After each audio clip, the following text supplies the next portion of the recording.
হোটেলগুলোতে বলা হয় দিনের বেলায় হোটেল রেস্তোরাঁ চালিস না, রমজান মাস। আর চালাবিতে চালা, এক সুযোগবাদী লোক আছে না, আরে চালাবিতে চালা, একটা কাজ কর, তুই ঘেরা দিবি। মুরব্বী বলতেছে কি যে আপনার রমজানের সময় তুই যে রোজা হোটেল চালাবি তো একটা ঘেরা দিবি, ঘেরা। এটা আরেক চালাকি, আরেক চালাকি না।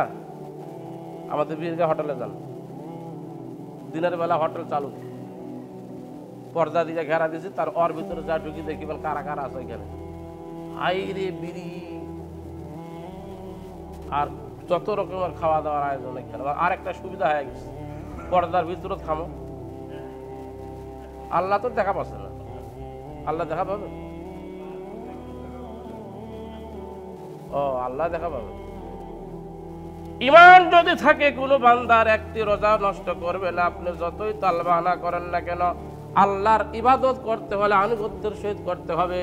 যদি কোনো ইবাদত, নামাজ, রোজা, হজ, যাকাত, কোনো ইবাদতে যদি আপনি আনুগত্যের সাথে না করেন, আল্লাহর কাছে একটা গ্রহণযোগ্য হবে না, ঠিক কি না?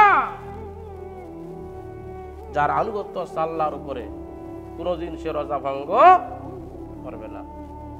2 নম্বরে হল আওয়ালা সাফারিন, যারা সফর অবস্থায় থাকে।